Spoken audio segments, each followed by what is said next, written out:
Good morning, Chicago and the rest of the world. Welcome to the Money, Sex, Gen X podcast. I am your host with the most, the man with the plan, the Scotty Pimpin'. Come through. Podcast Pimpin'. Mr. Eric McLeod. I am never alone. I'm joined by the Titan of Team Tech. Yup. Music mogul in the making. Who that? The Rashid Wallace of Wow. Market Knowledge. Bo. You know what it is. What's happening, E? What's going on, my co-host, my brother, the homie Big Stu? What is up? Oh, rocking with the Scotty Pimpin' of podcast Pimpin'. What's happening? It's Sunday. It's Sunday, man. I'm still hyped up for my WVON interview with T.O. Hardiman. I really had a good time. Shout out to AMPR for that. Shout out to T.O. Hardiman. Shout out to WVON, the Talk of Chicago Radio.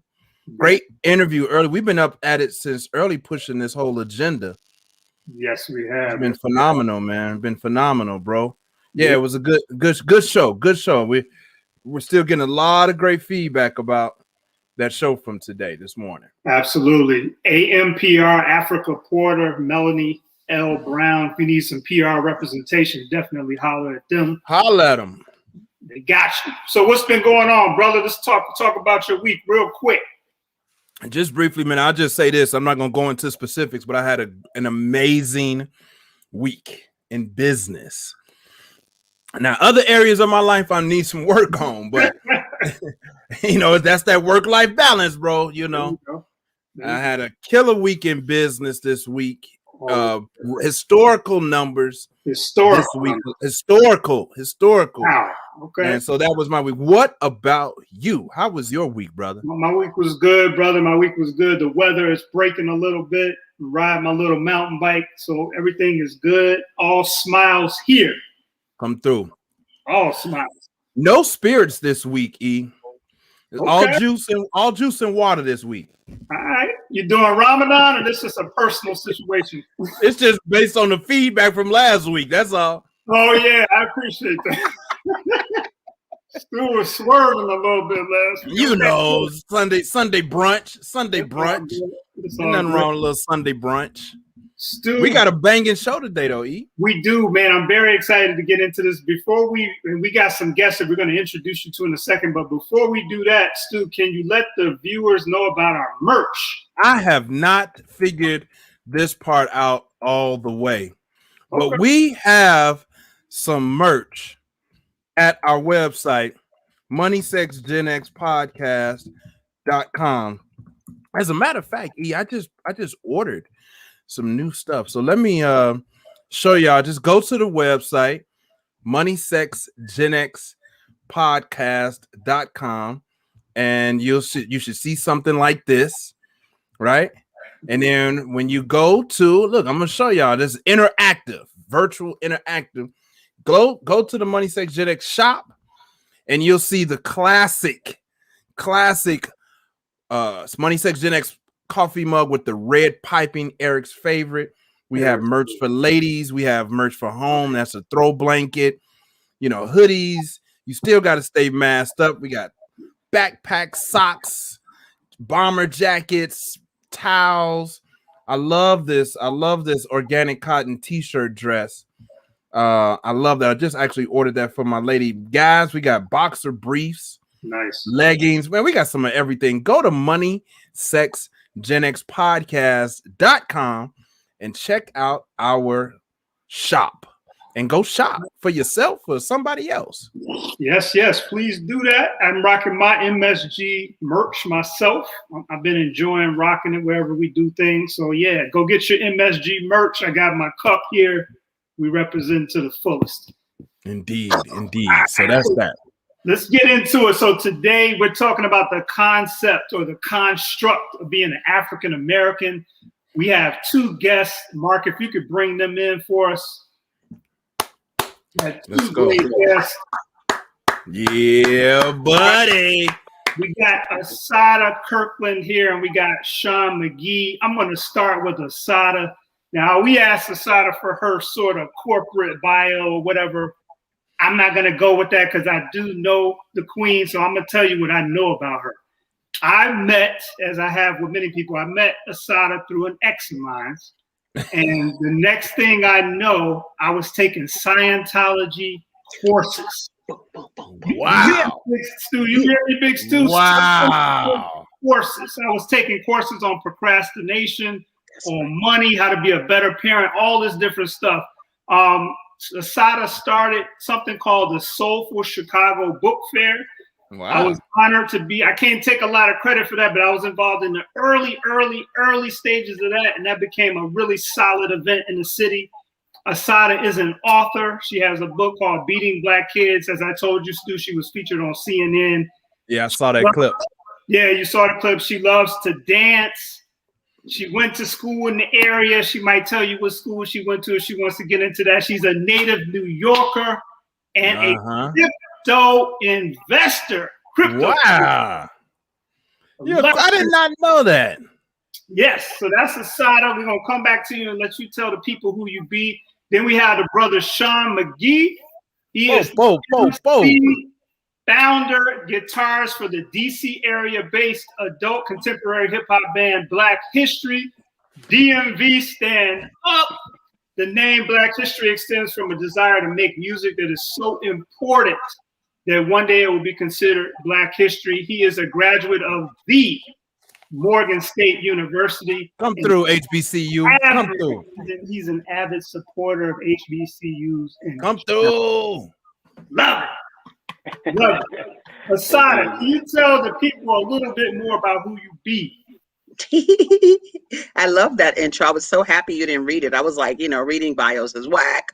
But I love the one you gave, especially giving up props to Scientology. What? So anyway, I'm just a sister who is confident and certain about her purpose on this planet. And for whatever reason, the creators put me in line with things literary, Black and literary. So yeah, as mentioned, one of my books is called Beating Black Kids. And the other book is called Bitcoin for Black People. And so I'm unapologetic about doing things Black. Everybody know that. Even the white people I work with in Scientology, they already know. I'm doing this for Black people. We good. There's no hard feelings, but somebody got to take care of the disenfranchised folk. And it's no kind of upset about it. It's just all about us. You could be for something. I don't mean you against any of that other stuff. So anyway, so that's who I be. I love my house head. So it made moving from New York to Chicago the best, because of course this is the home of house music. And it's dope. Life is dope. I love it. I love everything about my life. And there's that. You live a very vibrant life. The last time I saw you, what's the name of that place? We were at this bank that the Astor Gates turned into. The Artist Bank. Yeah. The guy what's the brother's name? That's DJ? Dwayne Powell, my favorite Dwayne Powell DJ in Chicago. They call me the first lady. That's my man. Okay, just know it. They call me wifey. I'm just saying because of the music. You understand? Okay, he gets busy. Yeah, that's the last time I saw you. I think that was a couple of years ago. So great to see you today. We're gonna dive into this topic, but first, Mr. McGee, how are you doing, sir? What can you tell the people more about who you be? Peace, y'all. I'm doing just fine. What I can tell you about who I am, I think that, I'm a melody maker, right? And I'm a teacher by calling that uses hip hop to mostly get the calling out, right? And so I come from that school of edutainment, right, with Chris Parker as a listener. And I that derived into my own kind of brand of rap music that I do called griot soul, right? And as a griot, right, in this music, just telling Black stories, you know what I'm saying, and giving folks a musical passport all over the African diaspora. Again, peace. Right. I love it. Stu and I had an opportunity to attend your listening party a couple of weeks ago. We didn't know a lot about your music. I was thoroughly impressed. Still listening to the album. Thank you. Yes. Thank you. So that was beautiful. I have a confession to make about it. Like, I bought before when we learned that you were coming on the show. When we learned that we were going to be at your listening party, I went and bought the CD. Right.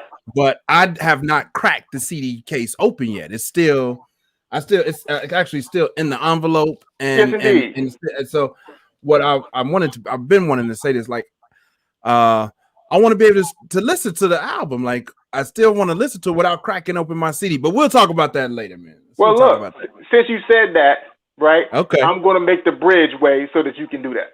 Thank you, my brother. Indeed. That's how we do it. Yeah.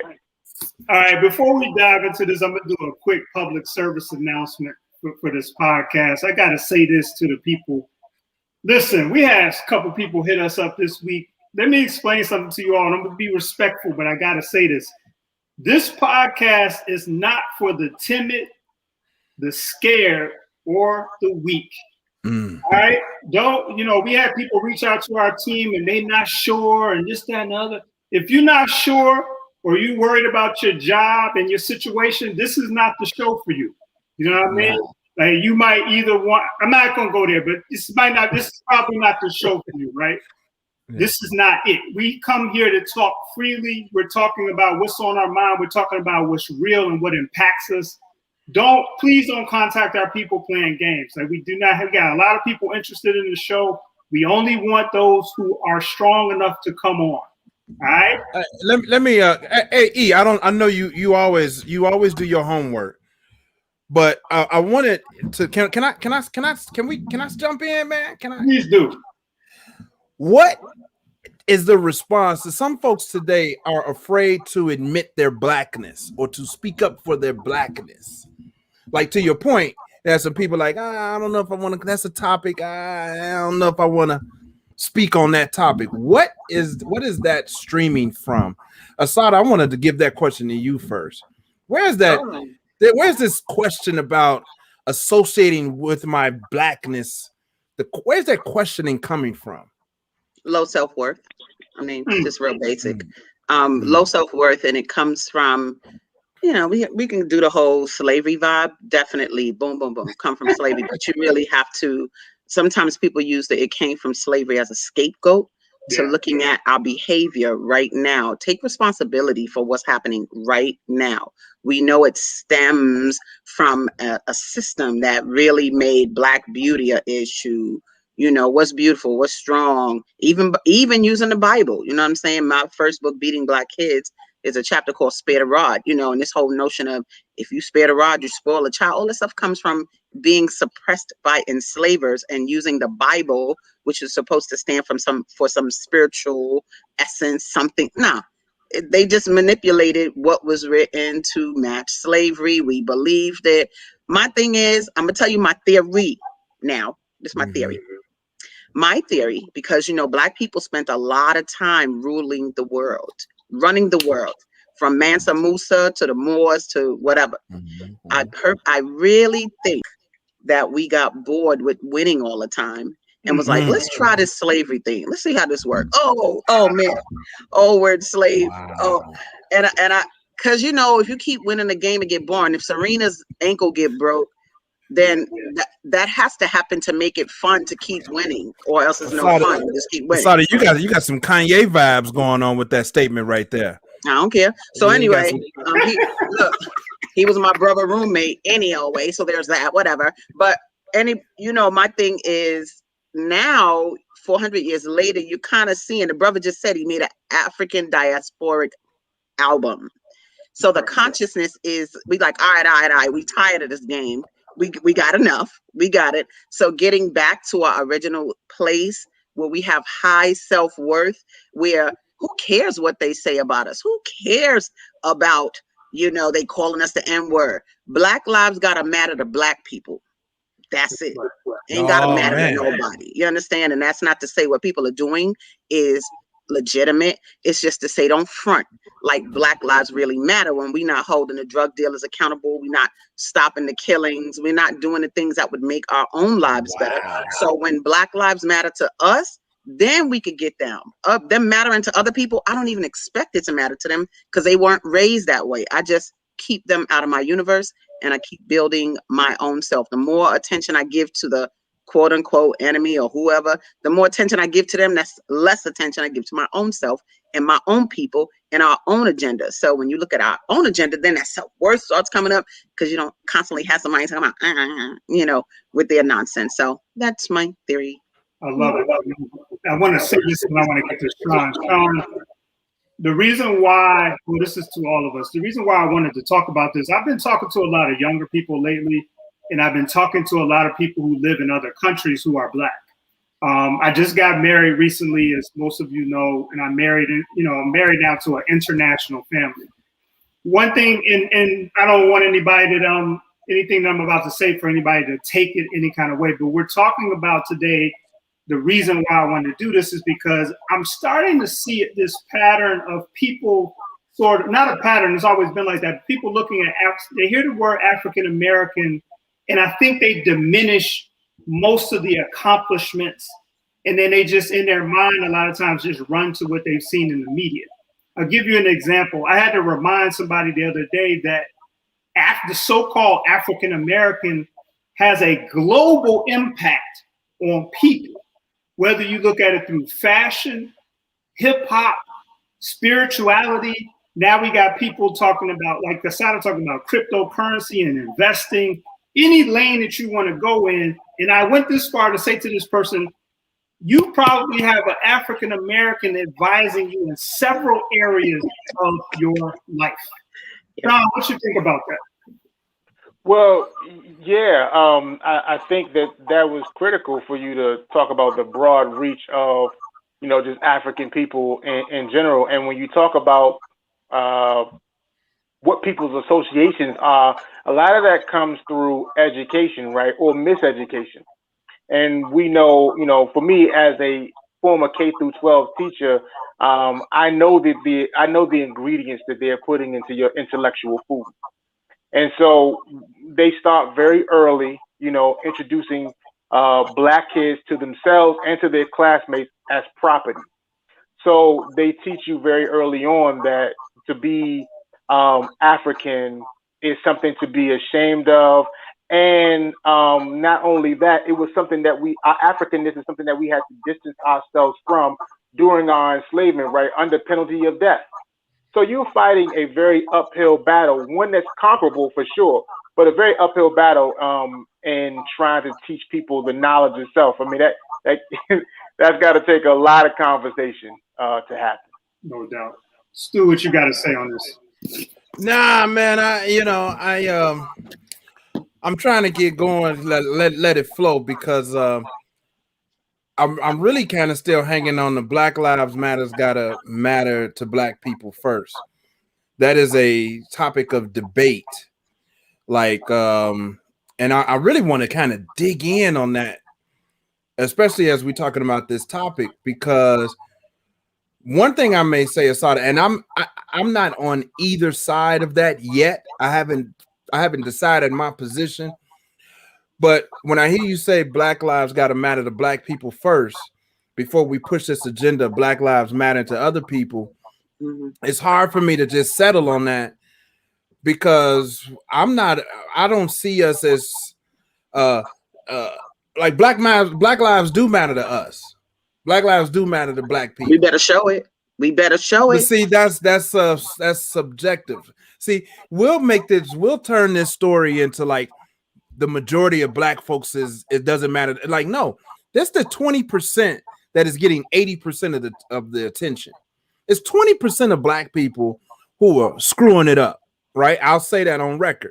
But 80% of us are not. 80% of us, whether you deaf, dumb, or blind, the 80% still just kind of want to get it right and ain't causing no problems, just doing the right thing. I don't disagree with that. That I agree with that. That right. So, we do love our people. You got Black people love Black people, right? But what I'm talking about is being accountable, because a Black life can't matter if you keep watching drug dealers sell drugs to our people, or if you keep urinating in the elevators and the projects, or if you keep it dirty in where you live, or if you share your marijuana with your child, or if you there's a lot of things that stuff is unacceptable. Some of that is very unacceptable. But you say it's unacceptable, but we accept it. Let's not act like we're being accountable. So nobody's going to respect us if we don't respect ourselves, is what I'm saying. We're not talking about a man or a woman staying in an abusive relationship where we're like, get out, get out. You know, that drug dealer might be my son. Okay. Right? I mean, let's just have this real conversation. That drug dealer might be my good childhood friend. Okay. And maybe I don't condone the drug dealing, but that's still my friend. Of course it is. So but do you condone or allow him to continue to debilitate the community? You understand what I'm saying? Like, we just got to be responsible. This ain't nothing hot and heavy. All I'm saying is that if somebody's going to respect me, they got to respect me because of how I conduct myself. And if I don't even treat myself well, I don't treat my women well, I don't treat my men well. It's the overgeneralization of that statement that gets me. Just look outside. Let's go to 75th and what you want to do? Go to Yates, 75th and what? What you want to do? We could just watch it. We could watch what I'm saying. And that is what. And look, Asada, that's the part that I think we as a people have to watch out for. The overgeneralizations are not valid. I'm not going to intellectualize it. I'm just going to look outside the window and just observe the behavior. That's all. You have some people, like I live in a building where they keep things up well. Good. This is a place where people have a higher self-worth, so they're not going to allow their environment to deteriorate. And all I'm saying is that in our communities, if we don't want to see the environment deteriorate, good. Let's take responsibility for that. Let's clean it up. Let's stop doing the things we do. Let's stop killing each other with drugs or shooting each other. Let's just take responsibility for all of our stuff, and we'll see a change in how other people deal with us. You can see it best when like the Black Panthers were out. Here go young brothers that say, you know what? No, you're not coming in our community like that.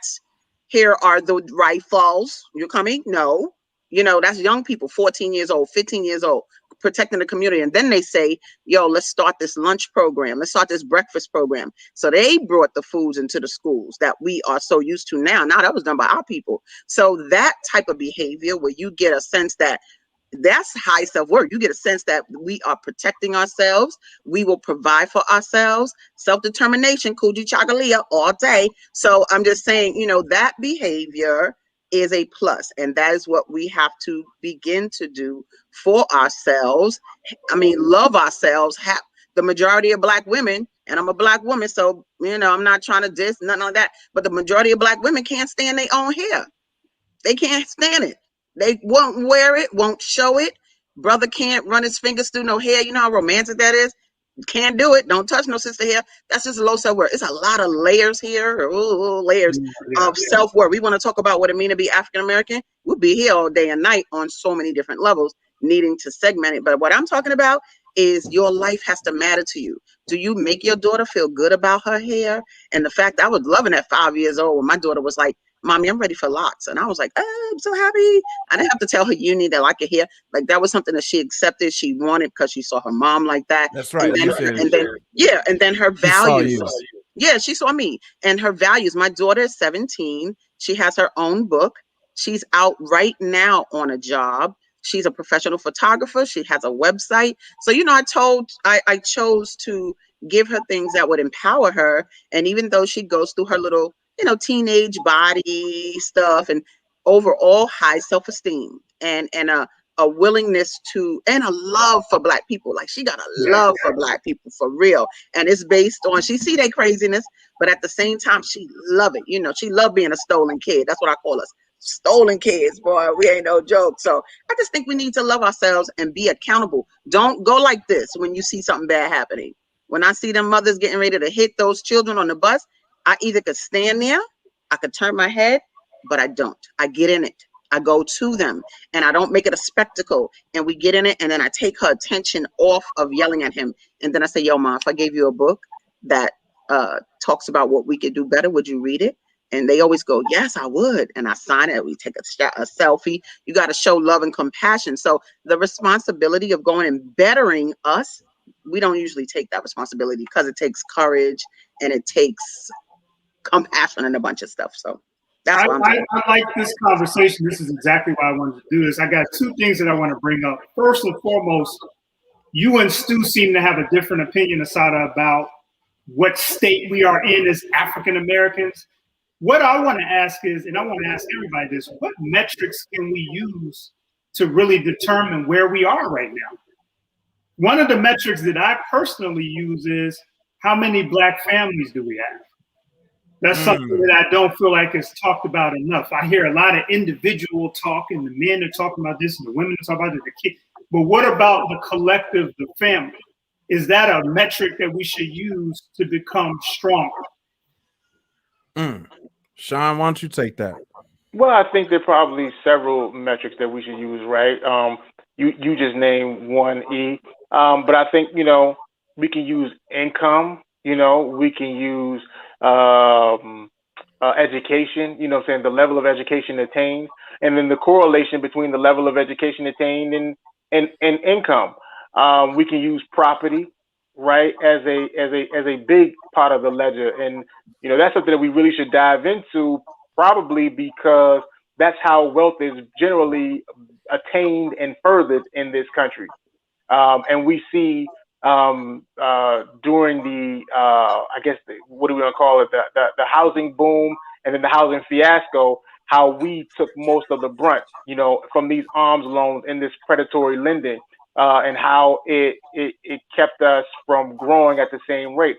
We look at things like how those guys that came home from Europe in World War II and got access to the GI Bill and then bought homes, and then they were able to send their kids through college and themselves through college, and how they progress. So I think there are quite a few metrics that we want to use to kind of use as a baseline for where we are and where we should go. Yeah, I agree with you. I think we should appeal to the human spirit. That is what I think. I think all of those things that you said, Sean, are definitely perfect in terms of things. There's so many areas. I'm hearing myself echo. Is that okay for you guys? You sound good on mine. I hear echo somewhere too. I don't know where it is. I do hear echo. Okay, so in a minute, I'm going to try to put on some headphones, but I'll just talk in the meantime. And when I say appeal to the human spirit, what I'm saying is that self-worth issue, if you have high self-worth, you usually will make better decisions on all of those fronts that bring the statistics up in all of those areas where you choose to live, how you choose to live, how you create to make money. We can make money in any way we desire, from our voices to sing to selling peanuts when I started to writing a book. It's a lot of different things. But if the human spirit is not settled, confident, certain, happiness, like ways to because see, we can look at the problems, but I'm always going to be more towards finding the solutions. What are the solutions to all of these different problem areas? And those solutions take commitment to try to create within us. And sometimes, so we've marched, we pray, we do those things, but like to take one person at a time, make her a better mama, give us some new data. Like Eric said, having them taking them courses in Scientology, them jams ain't no joke. I got Black folks taking them bad boys because we need that technology, period. They using it to build big institutions and all that, and we don't know it. You better stop listening to people and get your life right. What do we have to clean up in your own life? Do you cheat on men? Do you yell and beat up your child? Do you smoke? Do you it's all these little things. What's your health like? Once we better the being, then it ripples out to the children. It ripples out to the neighborhood. They become a upstanding citizen, and they encourage other people. People use us as examples of better ways to live. So my thing is for us to really overcome. I'm a single mother from New York, from Harlem. I'm supposed to be a whole bunch of things that I'm not. But I'm not those things because I chose not to be those things. I'm here to help the whole race. I'm on Garvey mode right now. I'm on Queen and Zinga mode. I'm on they call me the Harriet Tubman of crypto. There you go. What we doing? You know what I'm saying? So my goal is, how many lives can I save? How many people can I make feel better about themselves?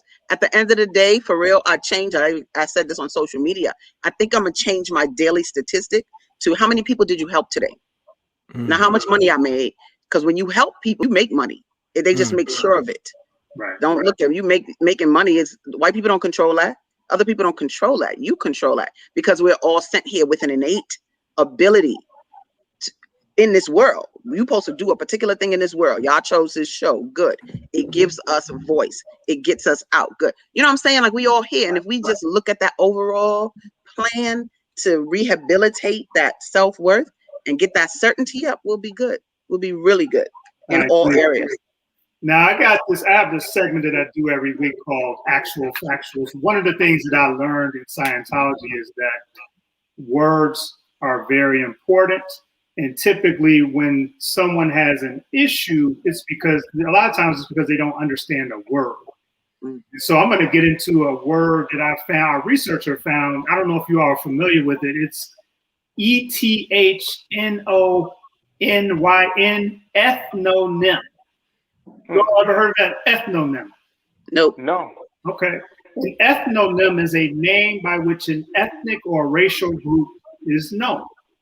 So this African American term, by definition, would be an ethnonym. Okay.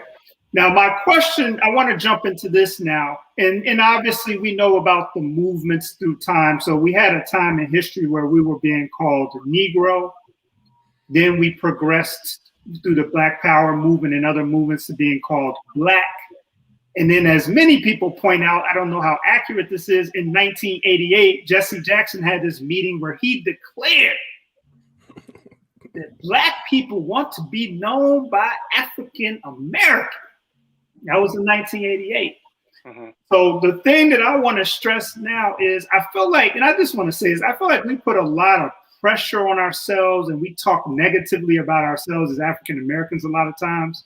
We do have a lot to work on, and I'm definitely a person that's trying to work. But what about Black people in other countries?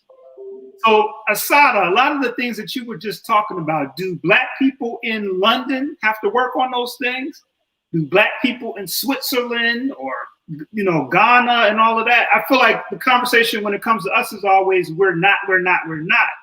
But I've been across the globe. I feel like a lot of these are people and human issues. What do you all think about it? Is it just us or is it a human thing? First of all, the stolen kids, that's why I call myself one of the stolen kids. Every revolutionary that has ever in the Black race, whatever, throughout the diaspora, they all had to come to us to get it on. From Sekou Touré to Marcus Garvey. Garvey had an office in Harlem, you understand? Patrice Lumumba, all of them had to come to us. You know why? Because when it comes to revolution, the stolen kids are no joke. We no joke. We know how to handle adversity. Not handle as soon as it comes, we put it in check. But when it comes to that, like stick-to-itiveness and we basically are no joke with that. Now, what other cultures around the world have is a sliver of culture. Culture does help one mandate how they behave in the world. And when you're dealing with the people that aren't really sure about their culture, there goes the randomity. I don't really understand. I'm not sure, right? But I be telling brothers from the continent and the Caribbean, don't act like you wasn't colonized up in here now, because we see some of the same low self-worth that comes from colonialism. Colonialism just happened in other parts of the world, but the difference is you got to stay home. And so you still was able to maneuver to a degree because that was your home, like Palmares. You know, the brothers went to the mountains. Oh, you think you want to get us in Brazil? Yeah, I got you. We going to the mountains, blah, blah, blah. You know, and so they were able to still kind of navigate life with a language, with a code, with things that were to that nature. But when you talk about us being brought to America, you're talking about being brought from hot to cold, from never wearing a coat to needing one. You might not need shoes, but now you need shoes. So you're talking about having to, oh God, we had to assimilate, adapt, and restructure, and we still here. Ooh, stolen kids are no joke. So I just say that around the world, keeping your culture helps. It has helped, but that looking down on us, we got to stay clear. Oh no, you don't look down on the stolen kids because that happened for a reason. It happened so that we can keep the race going and fiery and rehabilitating, you know, and procure it. You know, I think we're very important in the history of African people. And we just have to remember some of our own cultural tenets so we behave like we need to behave in the world. So that's what I think. And I mean, before you move on. Oh, go ahead. Go ahead. I want you to do that. But I want to let the people know where we are. This is the Money, Sex, Gen X podcast. This is season 4, y'all. Season 4, episode number 3. What does it mean to be an African American? Scott. Before we go to Sean, Asada, do you agree with the what's the term, ethnonym of African American for yourself? Do you identify as African American? I identify with whatever my people understand. I don't care what. No, I don't get real intellectual about any of this. Colored, Negro, Black, African American. Let's rock it all. Let's rock it all. I be using Negro all the time. That Negro, what I don't use is the N-word because I just don't. Because I just don't feel right coming out my mouth. I used to use it, and I had this Irish friend in high school, and so one day she was like, "Yeah, and I was like, "Oh no, you can't say that." And it got into a real debate about how come I can't say it, and she really didn't understand. But for me, I don't need for her to understand. I need to stop because it came from somewhere negative, so I shouldn't use it. Period. It was negative. It was never used positively. We can say, "Oh, it means never ignorant getting goals accomplished," or whatever they say it means. Who said that? Tupac? Who said that? Who said that? One of the people saying that. Yeah, right. No. That means never ignorant getting goals accomplished. That's what that means. That ain't what that mean when you was hanging from that tree. Ain't mean that. Well, maybe NIGGA does mean that, but when they put that hard ER on the end, that ain't what it mean at all. Sean, do you identify with African American as an ethnonym? Do you identify as African American? Surely. I identify as African American, but I also identify as African too, right? Because I'm a member of the diaspora. So you don't have to put the hyphen on there for me, but to identify my tribe, I do say African American because African American, as African Americans, we have our own culture, and it differs depending on region and stuff like that, and subscription.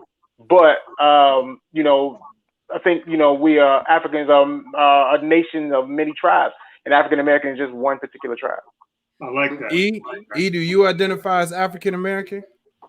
I understand that that's the term that's used to refer to me in this country. I like the term Black better because it's clear and it makes sure that I'm connected to someone else who looks like me in another continent. That's what I was thinking. That's the biggest issue I've had. So it's like, oh, you live in Colombia in South America. You look just like me, but you're calling yourself this, and we're both. We both black. And so, but I understand what the term African American, it means you're a Black person in America. I get all of that. That's cool.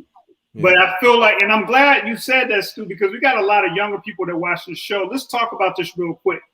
What is the difference between African American and the term Black? Is there a difference? Which one is which? What is it? Well, if I could go ahead, Sean. Yeah. No, yeah. Well, I think certainly within our tribe, it's interchangeable.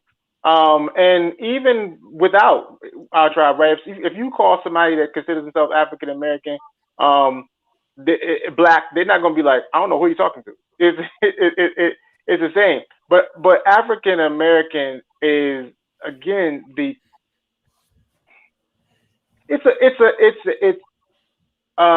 lets people know that we are acknowledging our ancestral home, right? Because when our foreparents, and I'm assuming that everybody here is under the umbrella of African American, right? When our forefathers came here, we have to ask ourselves the question, or I have to ask myself the question: when did they become American? Were my first grandparents that came here, were they American? Surely not. They were Igbo or Lasanga or whatever that was. Was my grandfather that was born in 1901, was he American? Certainly not. Right? Was my daddy who was born in 1947 American? No, indeed. You know what I mean? So you have to ask those kinds of questions. I am African by lineage. I'm American by the nation that I was born in. Location. Right. See, you have that. See, Sean, you have that. See, and that's not. I don't have that. I don't have that direct lineage to the continent of Africa, right? As a matter of fact, my experience in dealing with the limited number of Africans, people that are from Africa, born and raised in Africa today, hasn't been the most accepting. What has been your experience? And we do have a comment from someone from the Gen Z uh, um, generation. They say they identify as Black because they have no physical ties to Africa right now. I kind of agree with that. But what has been your experience if any of you have ever visited Africa? Are they welcoming to you Americans, us Americans, or are they recognizing and honoring that you're African? What has that been that experience? I want to jump up in. from me. I gotta speak on this one because this is where I've grown. When I was in undergrad, we used to beef back and forth between the African American and the African people. And I remember one day specifically, the African people in the class, I think they were Kenyan. They stood up and said, and basically told us that they felt we were ignorant. Mm-hmm. And that they get further ahead than we do because they apply themselves and this, that, and the other. And then we came back and said whatever we said to them. But I'm gonna tell you something. In the last years, especially the family that I married into, I can tell you that we gotta be careful with saying that all of anybody is doing something, because my wife's family is African, part of them, and they have embraced me 1,000%. Okay, and I'm gonna tell you something. If I told that to somebody out in the street, they probably would think that I'm lying. Now, I also talk to people from Africa who have moved to this continent, and they have said they have been treated very poorly. We always talk about how we're treated as the African American, but I've had Africans tell me I've been treated very poorly in this country by the African American. Mm-hmm. No question. I know. Asada, go ahead. I know you got something. You know good and well we grew up with the term, don't ask me who made this up, Black African booty scratcher. Oh, look, we used to say that as soon as an African kid come, dark skin, whatever. So we definitely, that's self-worth. You know, we gonna tear you down. Now, in 97, I had a chance to take 18 kids to Senegal, and they was from the south and west side of Chicago. And doing that, I'm telling you right now, what an emotional trip. These were brothers and sisters who were in the alternative high school system, which means they dropped out and they were coming back. Yo, those kids that I took to Africa, they came back so stellar. They came back, grades improved. Their experience there, the most amazing experience was two things. One was going to the slave mansions and taking them to, we were staying in Dakar, but then we went to Gorée Island. And they have a door there called the Door of No Return in that slave mansion. That's where when slaves went through that door, they knew they were not coming back to Africa. Okay. So we had a chance, and this was the dope thing in going to Africa. On the ferry, going over to the slave castles, there were white people on there with us. They did not let them in with us. They had to wait outside until we had our own experience in those. That in America, you already know that wouldn't happen. Like, we don't get treated like that. And my students had an opportunity. I mean, one young brother was in one of the side rooms crying and bawling, saying, my grandmother, my grandfather, my grandmother, my grandfather. And it got expressed to us that this is the door of no return, but you all did return. And we were an example of returning. That right there, wicked, beautiful. Like, we are the ones that return. We are the descendants of the ones who did not jump ship. You understand? They stuck it through and had their generation say so. That was very positive. And while we were there, my brother didn't even come back with us. My brother and another dude, they stayed in Africa. They was like, nah, we'll see y'all later. They found some homie, they honey dips. It was like, gravity, whatever. It was awesome. We went to clubs. We didn't get treated. You really felt that there wasn't a police state like we live in now. Even crossing the street, you get told how to cross the street. But in Africa, the flow was so free, and my kids were freestyling to the brothers playing the drums. And I was like, y'all, it's 11 o'clock. We got to chill out. They was like, we in Africa, Miss K. We ain't got to do nothing. I was like, oh, God, I got to argue with these kids. And, but never any kind of y'all dumb. y'all ignorant. I've heard that here, but I think that coming here and you see how we can behave to African people is a thing. It starts that thing. And then, you know, the perception of anybody, most people coming to America is, I'm gonna work this. I'm gonna come here and work this system and get my freedom. But we don't see it like that because we from here. So we tired of working. I ain't working. I'm tired, you know, so they see that and say that because it doesn't match how they perceive the environment. But my thing is for us, you, me, all of us to rehabilitate that. Even the book fair that I do, yo, they used to have anti-literacy laws just for Black people. When you want to talk about, oh, why Black people don't want to read, you want to hide something from a Black person, put it in a book. Yeah, because if we got caught reading, you can cut our eyes out, cut our tongue out, cut our fingers off. So yeah, you're going to generations of people who don't want to read. So my goal with the book fair, create an environment where reading is what we do. Again, just rehabilitate it. Don't say y'all did this to us. Don't nobody care about that. We know who did it. Rehabilitate it. And that's where I want us to really go from there. And all the terms, just accept them. We are African in America. So what do I do? You want to put a hyphen in there? I don't care. But we like what my man Malcolm say. If when you make biscuits, just because you put them in the oven, something. Oh no, when you put what's that saying that Malcolm had about putting biscuits in the oven? It don't make them. If you put a person in the oven, it don't make them a biscuit. Just because you put them in the oven, you know, they grew up there, but that don't make them a biscuit when they come out. Blah blah blah. So yeah, we're African people throughout the diaspora. We the stolen kids, and we rocking out. You know, I love it. I love all of how we influence the world. It's beautiful.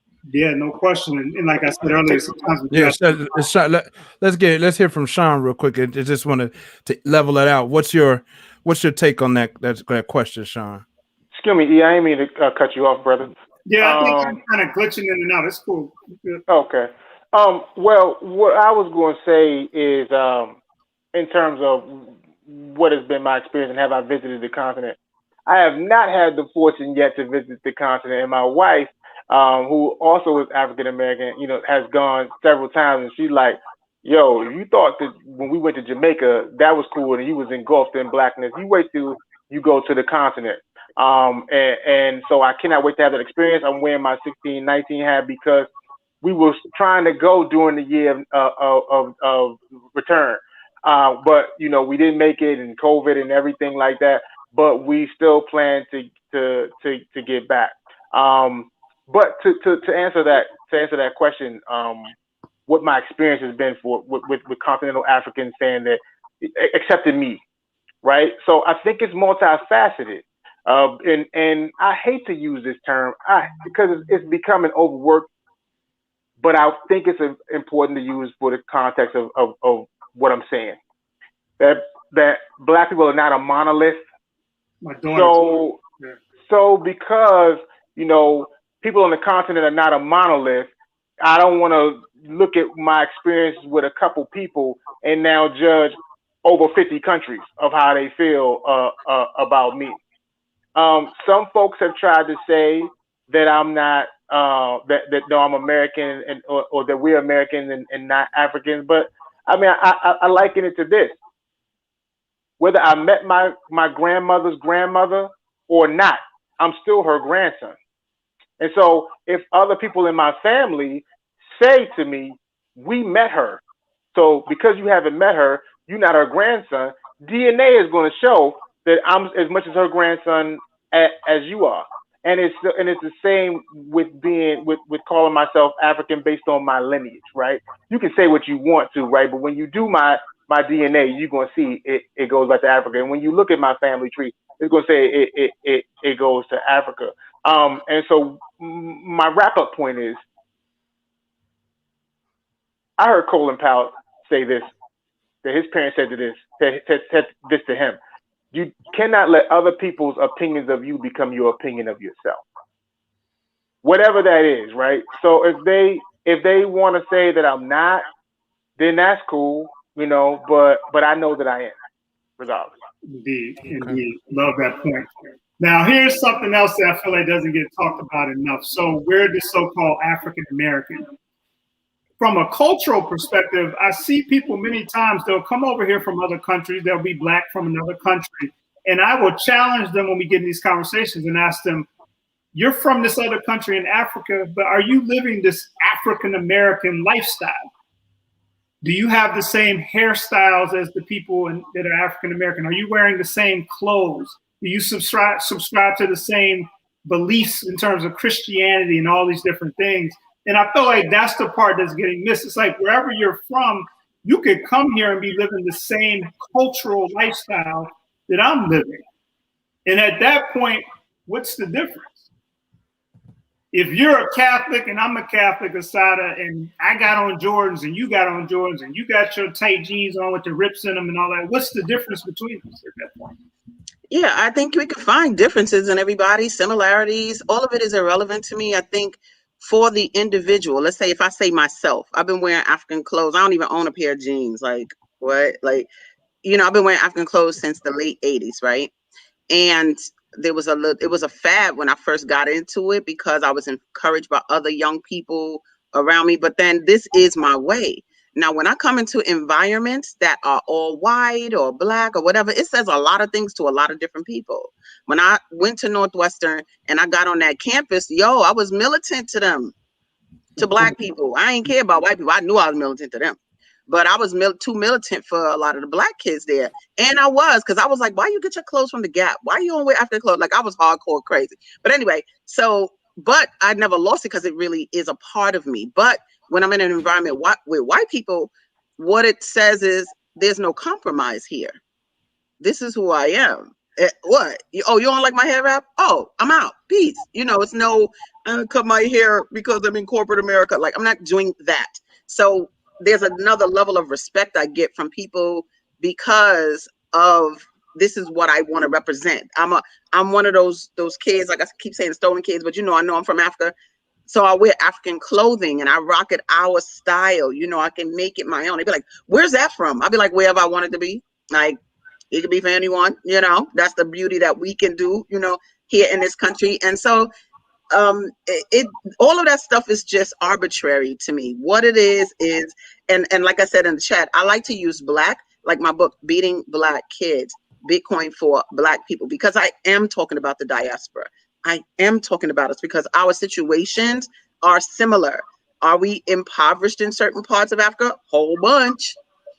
Do people get treated badly when they black living in Japan? Oh yeah. Like we really get ridiculed by a lot of different races and a lot around the world because it's just what it is. But when we come confident, it's going to change the game. It's going to change the game because we're coming with our own contribution to the conversation.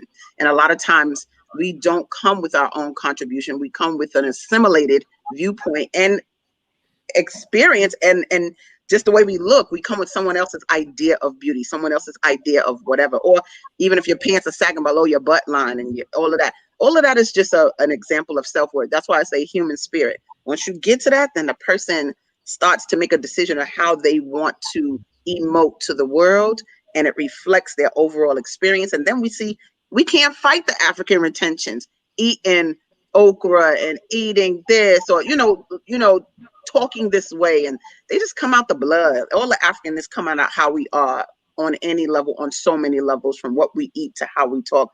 It's inevitable. Even wearing all the gold chains. Come on, man. You want me to show you a picture of Ghanaian kings? Do you want me to show you that? And how much gold Lots they got? Of gold. Yeah.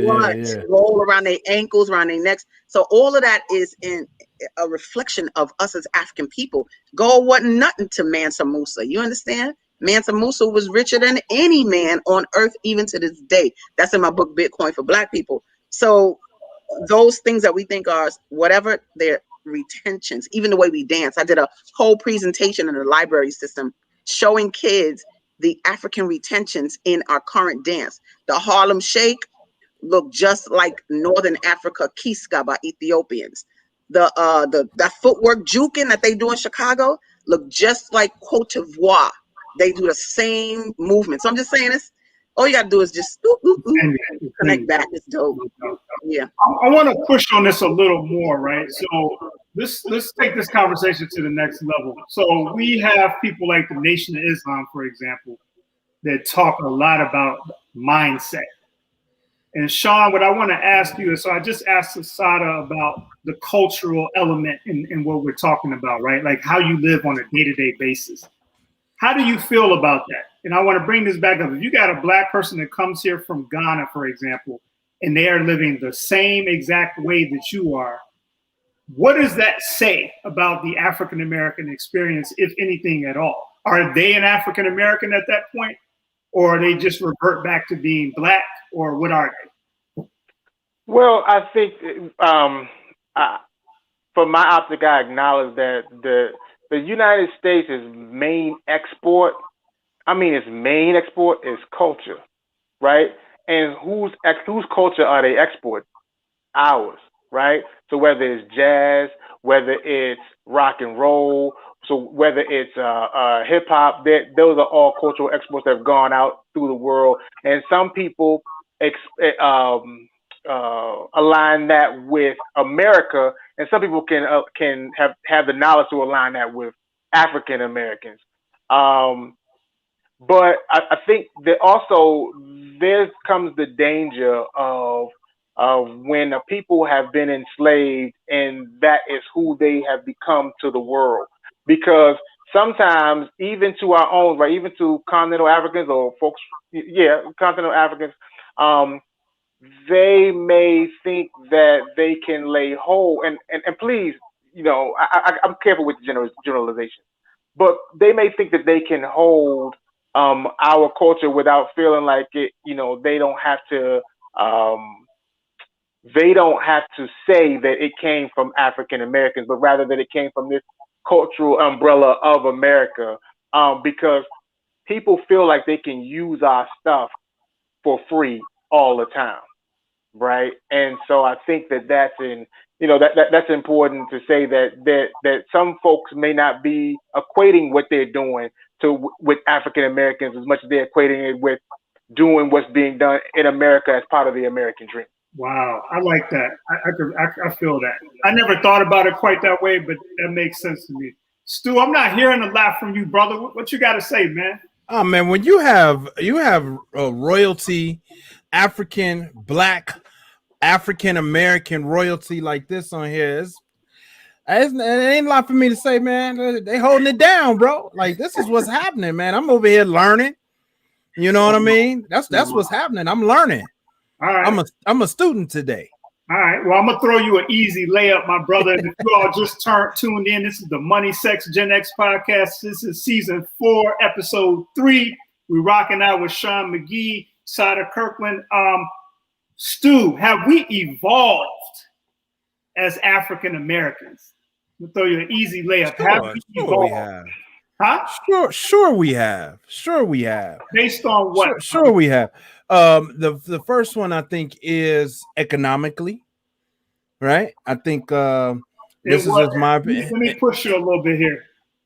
What are you basing that on? So you're saying we've evolved economically. What shows that? What metric can we use? I'm gonna so in business and real estate, for example, the strides that we've made as Black folks since the 60s, right? Being in corporate and corporate positions, C-suite level positions, ownerships of sports and business, right? Having the ability to lead organizations in a way that we have never been able to see in our lifetime in the history of Black folk in this country. So yes, in those respects, I think we've made some tremendous strides. There are more rich Black folk today than ever before in North America. So I'm good now. I know you the actual factual guy. I don't have the statistics on it, but I'm gonna use Sean's word. I'm stealing his word. My optics, right? I was listening, brother.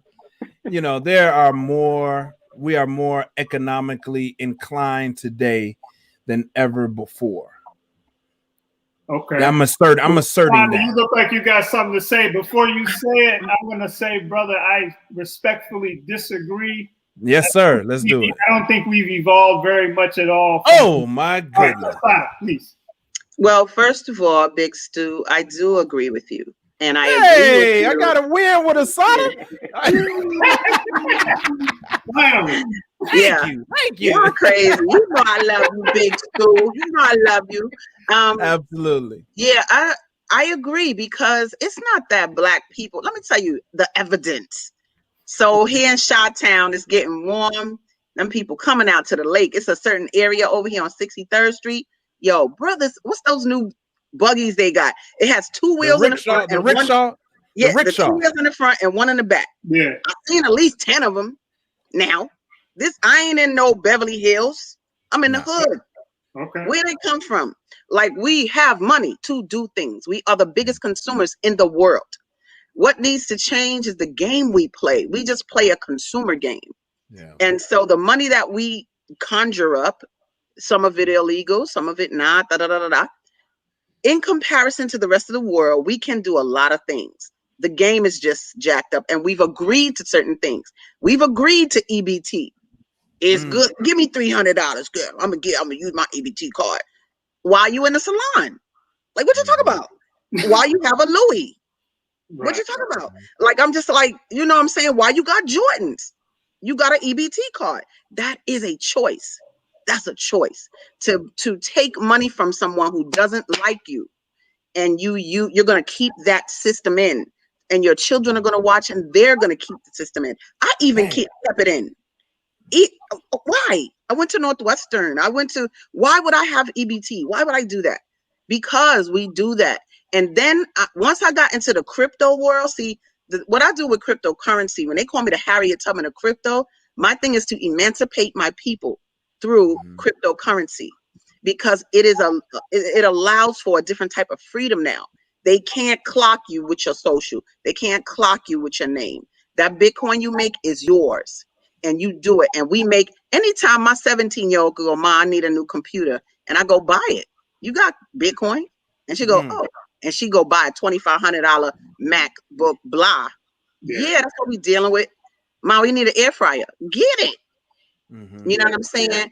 Anytime I'm watching her make 5 digits and she not doing nothing, but she's in crypto, we were having a conversation about jobs and whatever.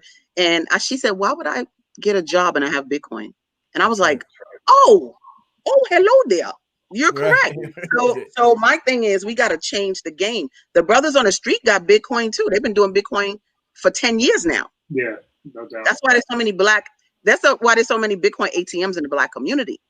But our people will associate that with drugs and this and that. So see, I need to help them change their game. Let me show you how to do Bitcoin, but you ain't got to do nothing negative. You ain't got to kill people. You ain't got to debilitate people. So I agree with you in that the format we have now in life to be affluent, we just have to choose it. Right now, we play a very dog-eat-dog, cutthroat type of game, but that's somebody else.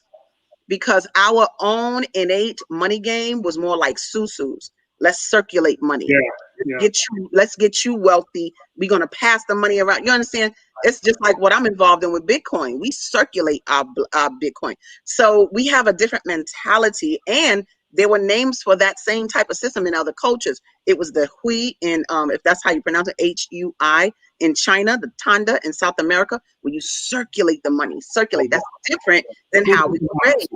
So yeah, what'd you say? I'm sorry. Oh, I was saying group economics. Yeah, group economics. You understand what I'm saying? So when we can get back, here's that self-worth again. Get back to yourself. Get back to what we do and how we do. Even running numbers. You understand? Policy in Chicago. Them brothers in Chicago during the Great Depression, there were millionaires in Chicago, and they were black.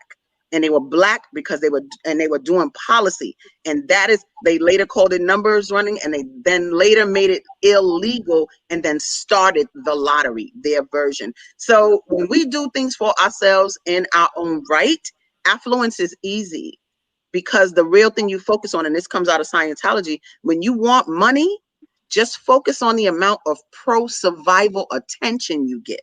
Absolutely. I remember that. Pro-survival attention.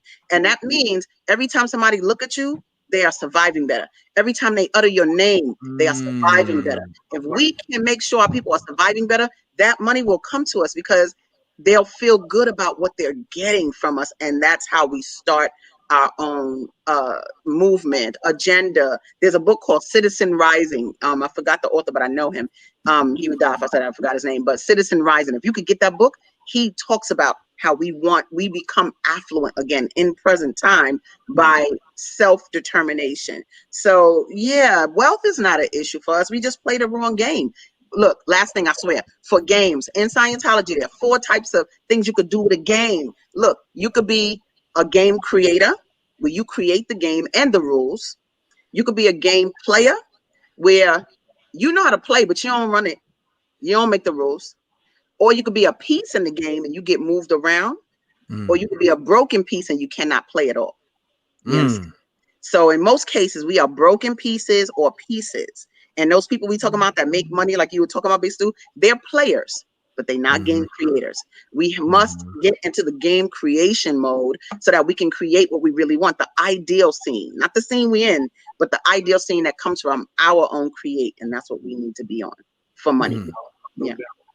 Sean, I was about to go into something, but we're not doing that today. We're doing the positivity. So I want to ask you, what other areas? So Asada just mentioned the area where she feel like we have evolved, we're evolving financially. What are some other areas that you feel like the African American we're evolving in, or we have evolved? Well, I mean, I think that one thing that comes to me immediately is in attending HBCUs. So I can remember being a kid and A Different World was out and Cosby Show at the same time, and both shows promoted very heavily HBCUs. And I'm one of those kids that came up through that, and as a result, went to an HBCU. Now, it wasn't a result of that alone, right? My brother attended HBCU, who's older than me. My sister, who's older than me, attended HBCU. But now we see, I think Shaquille O'Neal's son is going to be going to an HBCU, and I think maybe LeBron James' son is going or is strongly considering. So that's cool, and I think that goes in line with some of the things that Asada was talking about, and that you mentioned too, in that group economics, right? Because Asada mentioned earlier that Mansa Musa was the richest man in the world, and that's true. And we can't wait to when there's a movie out about him. We hope to see that. But we talk about the goal, right? The goal that our continent had was not just the mineral, right? But the biggest gold that was stolen from the continent was us.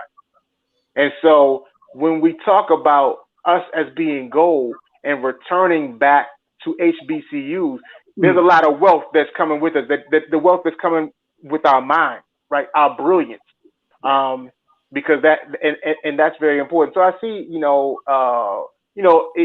evolvement in that way. I just think that since we first got on those ships, right, and we first started revolting and first tried to get north or south, wherever freedom was for us at that time, because we've been trying to move backwards, our whole time. We've been constantly trying to evolve in a positive way. So I would never say, we're devolving. We're always evolving. Okay. No doubt. And I don't think we ever stopped being evolved. I'm telling you. I think we agreed to someone's perception of us, but I don't think we ever stopped being evolved just because of the nature. Even to still be here, you got to be evolved because you got to go to a place that is so deep spiritually to confront this stuff and still be living and we still impact the world. Even in our debilitated state, they still got to be like us. You understand? And so I feel like we never stopped. It's just we looked another way. Instead of looking in the mirror, you looking over there at what they doing, and then you want to do that. I so wish, and I have to say this because we might need to do this. My daughter is college age, and she's about to go to Columbia here in Chicago. My daughter's a professional photographer. My daughter really wants to go to a HBCU, but there is no HBCU that focuses on the arts. My God, if we had a HBCU that was just focused on the arts, do you understand the brilliance that would come out of that? Just based on how we are in the arts and creating. So I think we might have to create that on this forum, all four of us. We need to create that. And if there is one, you better tell me now so I can change my money and go to that university right now. I'll say Well, Howard got some nice offerings on the artistic side now. Howard University. That's true. They have That's a true. photography program. I'm not sure about that, but when you can say that Donny Hathaway, Debbie Allen, and Felicia Rashad all came from Howard University, they are all artists. So that, you know that's art. But I do agree with you, Asada, and I didn't mean to cut you off, E. But I do agree with you, Asada, in that I think that our schools could even become even more focused on the arts because we are such an art-oriented people. But that's hard to do on limited resources, right? And when you have a people who are trying to do the most practical thing for their children that they can, right? So it's a struggle to get them to understand that, hey, this art thing is serious business. We should be trying to expand our art program when they're saying, yo, I'm sending my kid here for 4 years for you to have for 4 years, and I need them to come out with a job because this art thing, even after they graduate, it's going to still take them 5, 6, 7, 8 years to get a foothold in that. That's not true. I'm sorry. To 5 years to get a foothold, we make the foothold. Well, look, let me jump in here. Look, so shout out to all the HBCUs. I did a quick dive into HBCUs that offer photography or arts programs. Xavier in New Orleans, Winston-Salem, North Carolina, Virginia State, University of Maryland, Eastern Shore, Pine Bluff, Texas Southern, Tennessee State, Norfolk State, Morgan State, Jackson State, Howard University, FAM. Come on, y'all. Clark Atlanta, Bowie State. I'll definitely go look because we had a Alabama State time. Okay. Yeah. They have arts programs, and they have arts programs, and some of them have a focus on photography and digital media. That's what we want. What we want. We don't want a class. Right. A photography class. You need a program. We want her to go because see, college to me is not the same as it is to everybody. I could care less. Now that's a strong statement because I went to Northwestern for radio, TV, film. I was using VHS tapes, yo. So that means the $40,000 I gave them every year didn't do nothing. I ain't got jack from that experience because the technology has changed. So fine, okay, y'all got me.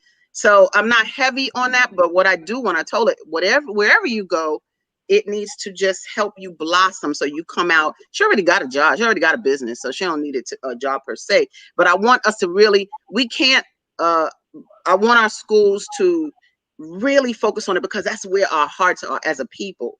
It is us in the arts that makes the world go round, not anything, whether it's our writing, whether it's our dancing, whether it's our singing, whatever. We're not going to go off into that, but I'm just saying I want us to, and I think I'm going to have this conversation with her so that she can create it when she come home. That's what I'm going to talk about. If you can't do it, Ma, you create it. Create the arts HBCU that we need, and that's all it does. Like Fame, but black, something like that. So let her do it. She'll experience it vicariously through other kids because she'll create the opportunity. So I think I'm going to talk to her about that after this discussion. So I will say this, Asada. I went to Columbia College in undergrad for a little while. That is a great school now if you focus on that. That's why we going in. That's why she's going in. You know what I'm saying? But she said out of her mouth to me last night, I really wish I could go to a HBCU. That's what she said.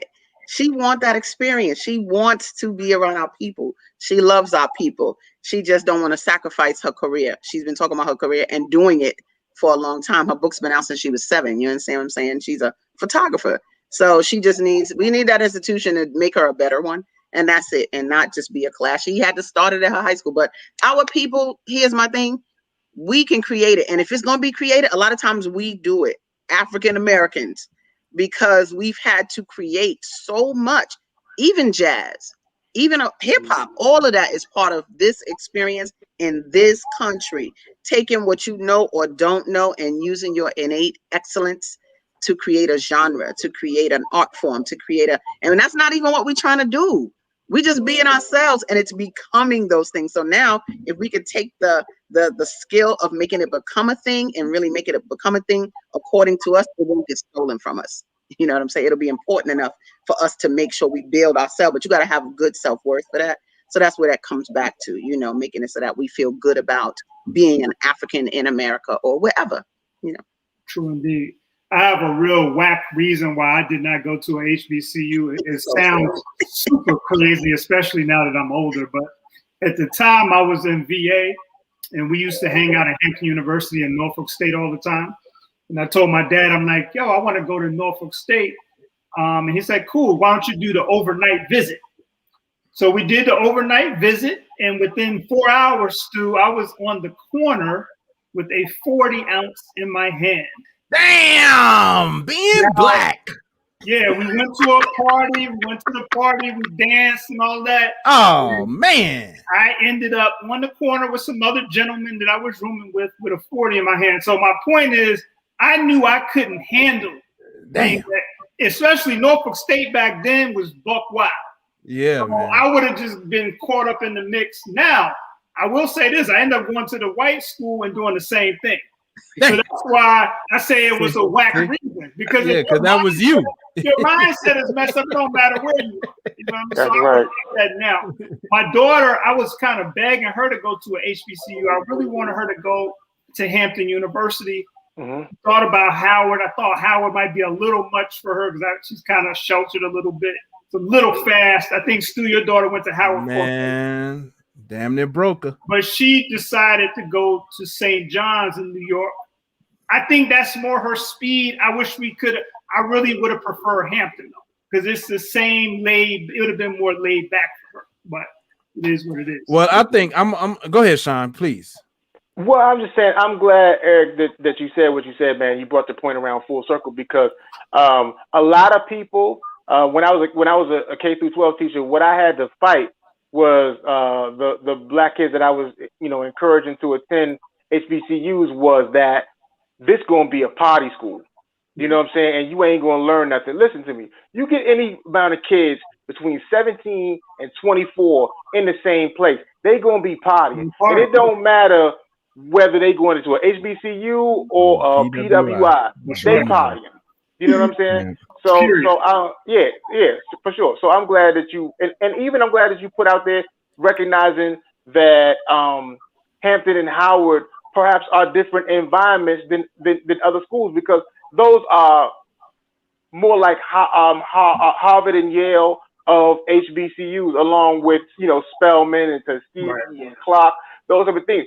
So it's varied experience in the world of HBCUs. Everybody's experience ain't gonna be the same. Absolutely, great point. Hey E, man, it feels like we could go another hour in this conversation. Yeah, we could. But we gotta wrap up. And Eric, I know you probably have your idea in your mind of how you're gonna wrap this thing. Do you have something planned to wrap this piece? Yeah, I want to end it, and I want to thank you all again for coming on. First of all, you all being strong enough and courageous. Yeah. For people like Asada and Shah, I wouldn't even use the word courageous because that's just how they live anyway. But we appreciate you all gracing us with your presence and having this conversation. So much. What I want to end on is this. We talked about the progression. Is there anything that you would want to say to Black people in other countries in terms of the so-called African American? Because remember, that's where I started this. These conversations I was having with Black people from other countries, they were going in a lot of different directions. I think this conversation is helpful if they're tuning in, but what would you want to say to them about us as the African American? For me, I want us to take the blinders off, because the perception, the thought of them having a perception of us and vice versa, we can do away with it by just talking to them. Like I have every week, I talk to brothers from Zambia, Ghana, Nigeria, South Africa, and I teach them about Bitcoin on the continent. You understand? And what it's doing is creating this communication between us to where none of that stuff exists. The only thing that exists is how we're going to build ourselves as a people. And so I think one of the solutions is to actually connect. We have the internet now, so we can really connect. We don't have to go on the myths. When I took those kids to Africa, they went with a bunch of myths given to them. They're going to eat you. They don't wash, da, da, da. And they came back with a different reality, and their grades shot up. So I think we can create our own reality by really finding ways to build ourselves as a people diasporically, because throughout the diaspora, we've been disenfranchised. So how can we build ourselves now? So my tiny contribution is to, on a financial tip, help them. Let me show them how to make American size money in their country, and they can start to improve internet connectivity or whatever they want. But that's what I say, to connect, make that connection. Don't go on hearsay and myths. Just make the connection yourself and then start an agenda. Beautiful, beautiful. Sean, what do you say to wrap up? Well, I'd like to say first, Sue and E, thank y'all so much for having me. And it's been something I wanted to do. You know, when I first came across you guys, I said, I want to be on the show. And so thank you for helping that to become a reality for sure. And it's been a pleasure meeting you, Sister Asada, for sure. Pleasure, Sean.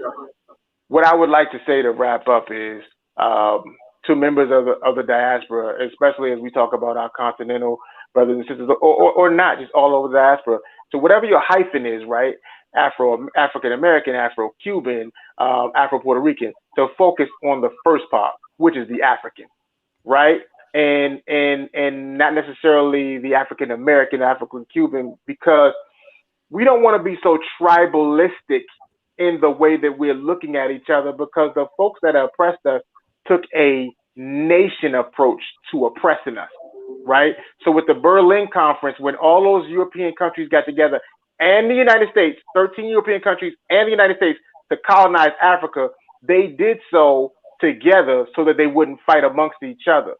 So if we're going to push back toward freedom, right, we're going to have to do so with the same mentality. So that's what I'd like to say. No doubt. Wow. Stu, I know Powerful, you got something to say now. Come on. You know, we'll do it in our wrap up, man. When let's give our guests their time back. This has been extremely powerful. I'm gonna say this before you all jump off. Thank you again. I'm gonna say my comment. What I would say to the people in the other countries is this: let's never forget that even these terms, Africa and all these different terms that we're using, they're not the original terms. They're terms that were created by Europeans. So we got to start thinking about who we are in terms of who we, like I always say to people, who you be. What is your existence composed of? It's not composed of a bunch of words and titles. It's a lot deeper than that. And we touched on a lot of that today. So just keep that in mind. Who you be, who are you, what are you composed of that might be connect Stu to me to Sean to Asada. And that's the glue that's going to help us to evolve, as Asada was saying. Thank you all for coming on. We will be promoting you all on our websites if you don't mind. We want to promote Gen Xers like yourself that are strong. So that's why we ask for your bio and your pictures. And we will have you all back in season 5 if you want to come through. Please do. Before you go, Sean, before you go, Sean and Asada, where can they reach you, Sean? Where can people get at you? Oh, for sure. On Instagram, you can contact me at the band BH. And you can go to the website, preferably, and check out the merch and the music and the bio, all at thebandblackhistory.com. Beautiful. Thank you for that. And Asada, where can people reach you to get your books? Sure. If you want a financial tip, go to bitcoinforblackpeople.com. Spelled out, bitcoinforblackpeople.com. And if you know you need to stop hitting our kids, stop it. Go to beatingblackkids.com. Beatingblackkids.com. Thank you for sharing that. We're going to get that out. You all go and enjoy this beautiful weather. I'm sure it's beautiful weather on the East Coast as it is here in Chicago today. Yep. Go enjoy it. And we'll see you all again very soon. Peace. Thank you. Peace. Peace. That was good. That was good. Wow. That was a lot. Wow. Rules being dropped. I learned a lot today. I was a student, man.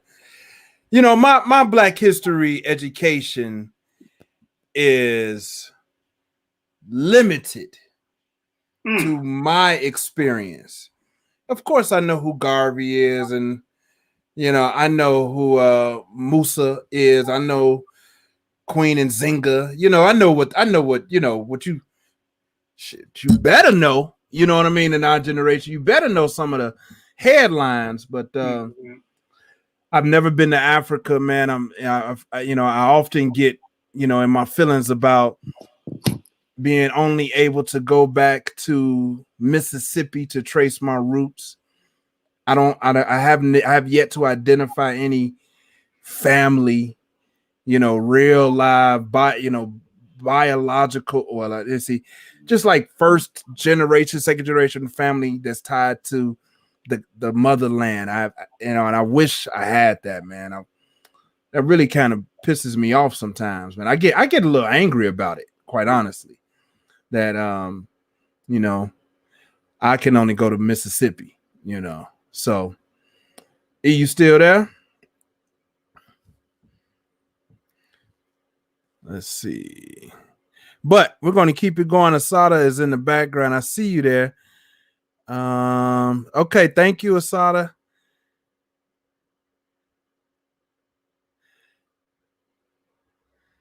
Okay. Eric is there. He is. I understand. Oh, we're back. We're back. There he is. There he is. Yeah, we were freezing up there. Yeah.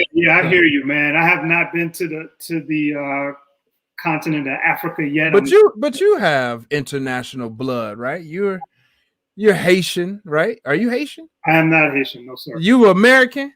I am American. Okay. I am the so-called African American. All right. Yeah. I haven't identified with Africa. I always thought that was a corny term. What's that? African American. I always thought that was corny. Yeah, it never sat well with me. Yeah. I'm black, bro. And I'm black, and I'm representing for all black people. Okay, same. All black people. I'm black, man. We black, bro. Yes, it's black. Easy to understand, ain't it? Yeah, man. Black. And I'm down with any other black person. Well, I'm down with people in general, but I really like people to understand that I love black people. I love black people, man. Great show. We got one more segment we need to run through real quick, which is our characters from corporate. 2 more segments. 2 more segments. We got our characters from corporate and our pool featured artists. Featured artists. All right. So let me run through this real quick. This is characters from corporate this week. If you are just tuning in, we do this every week. We give corporate feedback to those who submit their story. Today, it is the story is, hello, I'm 28 years old. I live in Norfolk, VA. Shout out to VA. Shout out to the VA. Yes, sir. Don't want to say my gender because I want to keep who I am hidden. I just got my MBA from the University of Virginia. Okay. I think that's the Garden School of Business, I believe. I'm really struggling with figuring out my next move. I have several offers to do consulting from each of the big 4 firms. Okay. But my heart is really not in it. I worked for similar firms doing internships and was not really feeling the whole corporate environment. I wake up most mornings now in a cold sweat because I'm so anxious. I know what I really want to do, but I'm realizing I didn't need an MBA to do it. What's really in my heart is to manage artists in the music industry. I can't bear to tell my significant other because we set a 5-year plan and this was not part of it. Am I a character from corporate for getting this MBA that I don't even want to use? Wow. No. It was a lot. No. That was a lot. But no, not for that.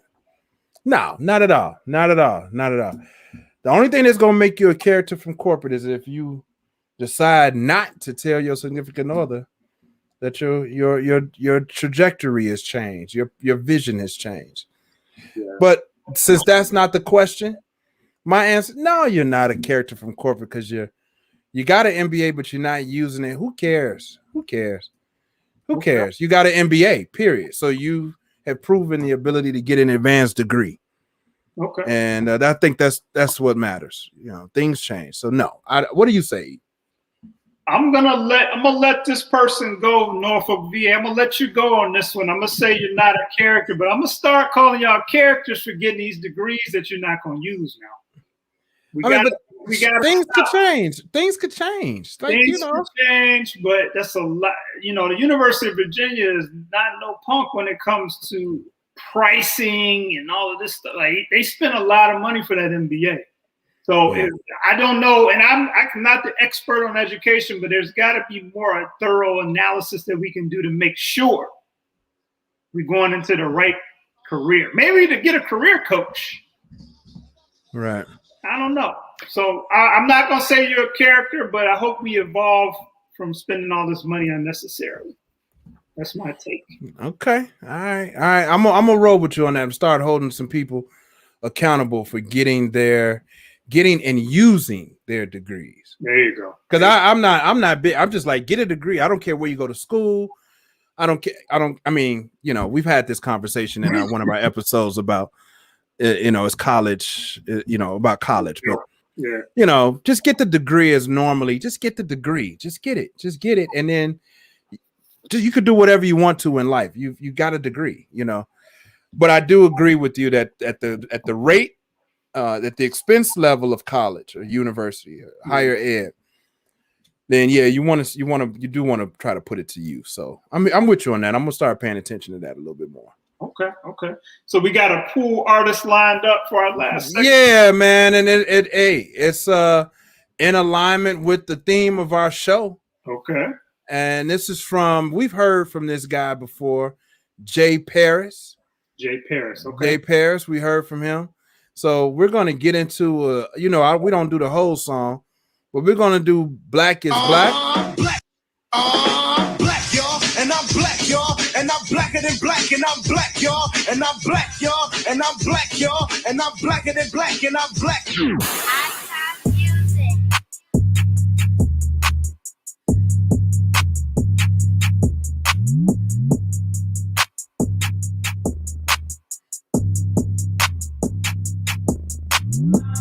I'm so black, blacker than black, black as a hustler selling a sack, black like a mother that's whipping your ass, black like Nola Jazz, blacker than LMB borrow some cash, black as a great evolution of dance, black is my skin, black is my kin, yes I am black, black who I am, scared of my black, they think black is a sin, kilo our backs for them beating black men, and mothering kids, black is my signature, black is my pen, black running music and black on the news, black as a berry but he need my juice, black is my story cause black in my roots, black on the daily cause black is my truth, black. Black from the drip in my walk, black from the slur when I talk, cause I'm black, y'all. Black from the clothes that I wear, black from the cords in my hair, cause I'm black, y'all. Black from the way that we greet, black how we move to the beat, cause I'm black, y'all. Black from my head to my toe, black is just all that I know, cause I'm black, y'all. Black is a code. Cause he black, y'all. Check out Jay Paris, musicspool.com.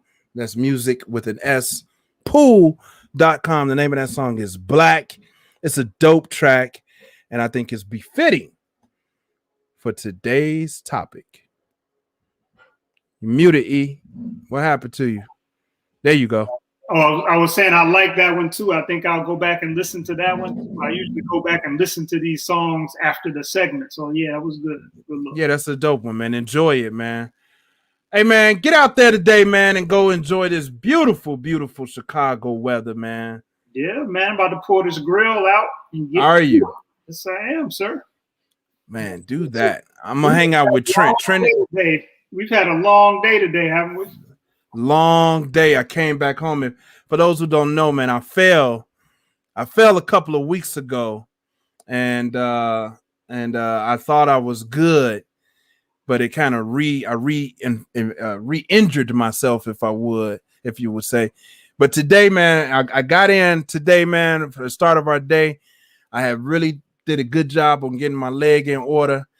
And I tell you, we didn't walk a lot, but all that walking, man, I came home, got in the shower, and got back in the bed, bro. Okay. Had to rest that leg. So hopefully by next week, Big Stu leg will be good, man. We'll do a leg check next week, man. No doubt. We're going to put that in the universe for you. All right, man. Let's go chill and relax. Thank you for putting in that work, man. I appreciate you. And we will see you all next week. I think the topic is, why do you want to get married? Gee whiz. Why do you want to get married? So we're going to dive into that next week. But until then, peace. Peace.